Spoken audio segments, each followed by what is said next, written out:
모두가 잠든 새벽 3시 20분 이란의 수도 테헤란 한복판에 섬광과 함께 폭발음이 터집니다. 뒤늦게 공습을 알리는 사이렌이 울리지만 이미 도심 곳곳은 불바다로 변했습니다. 미사일이 떨어진 곳은 테헤란뿐만이 아닌 이란 전역의 군사시설과 핵처리 시설 수백 곳. 누구도 예상치 못했던 중동 맹주를 향한 대규모 공습이었습니다. 이렇게 이란을 한순간에 초토화시킨 건 오래된 앙숙인 이스라엘입니다. 가자 지구에서 이미 하마스와 전쟁 중인 이스라엘은 왜 또다시 이란을 공습하며 전선을 늘린 걸까요? 이스라엘이 이란을 상대로 벌인 공습 작전명은 일어서는 사자입니다.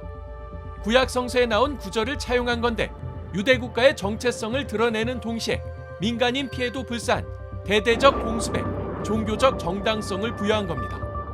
실제 이스라엘은 전투기 200여 대는 물론 300기가 넘는 미사일을 이란의 핵심 시설에 쏟아부으며 말 그대로 멸망전을 시작했습니다. 네타냐후 이스라엘 총리는 이란의 핵 개발이 레드라인을 넘어섰다며 공격이 불가피했다고 주장합니다.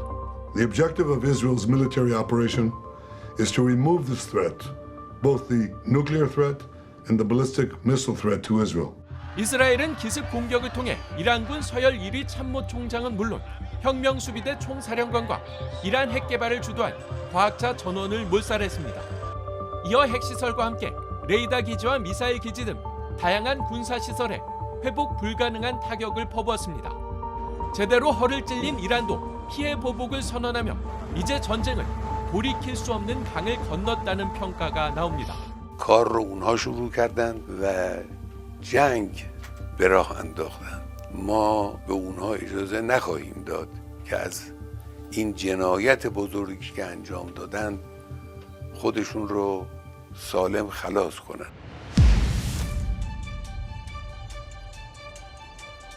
이제는 철천지 원수가 된 이스라엘과 이란이지만 두 나라는 한때 서로의 뒤를 봐주는 우방이었습니다. 이란의 마지막 왕조인 팔레비 왕정 시절 이란은 이슬람 국가 중 튀르키예에 이어 두 번째로 이스라엘을 독립국가로 인정했습니다. 미국의 중재 아래 경제와 군사 분야에서도 긴밀히 협력했지만 1979년 이란 혁명으로 팔레비 왕조가 무너지면서 관계가 틀어지기 시작합니다. 혁명 정부는 종교 지도자가 최고 권력을 가지는 현재의 신정체제로 바뀌었고 결국 반이스라엘과 반서방을 선언하며 이스라엘과 모든 외교적, 상업적 관계를 단절합니다. 이후 이란은 이스라엘을 서방 식민주의의 산물이자 파괴 대상으로 지목했고 레바논 헤즈볼라와 가자 지구의 하마스, 예멘의 후티 등 초승달 벨트로 불리는 저항의 축을 지원하며 갈등을 키워왔습니다.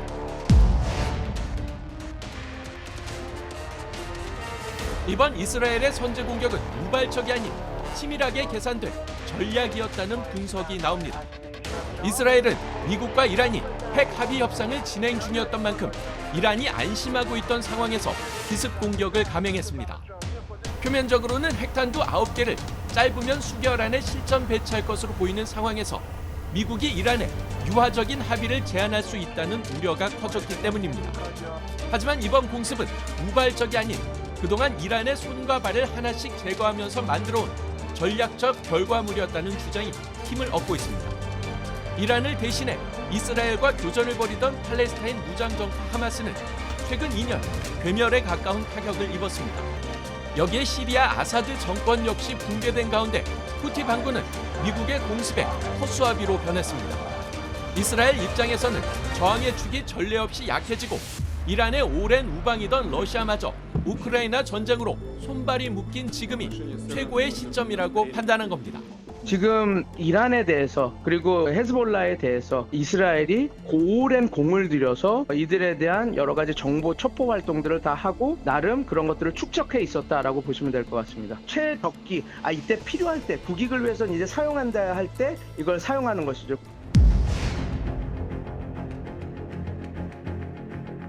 이번 이스라엘의 공습은 단순히 이란의 핵무기 불능을 넘어 정권 교체를 목표로 하고 있습니다. 이슬람 세계 맹주이던 이란의 지위를 박탈하고 이스라엘이 중동 외교 지형의 중심에 서려는 야심이 깔린 겁니다.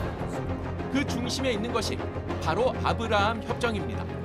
트럼프 일기 행정부는 2020년 아랍권 국가들과 이스라엘의 국교 정상화를 중재했습니다. 이미 아랍에미레이트와 바레인, 모로코, 수단이 협정에 서명했고 사우디아라비아는 물론 이란 저항에 축이었지만 정권 교체가 이뤄진 시리아 역시 참가를 검토하고 있습니다.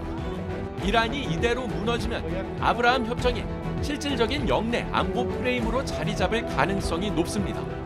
만약에 레짐 체인지가 된다 하더라도 그거는 이란 시민에 의해서 아래로부터 안에서 이루어지는 것이 아닌 이상 중동은 또다시 정말 혼돈의 소용돌이에 휘말릴 가능성이 굉장히 커 보입니다. 결국 이스라엘을 중심으로 한 친미 국가 연합이 그동안 중동 맹주였던 이란을 중심으로 한 반서방 진영을 삼키면서 새로운 이스라엘 아랍 연대의 등장을 의미합니다. 미국이 이스라엘의 공격을 지원하는 이유가 여기 있습니다.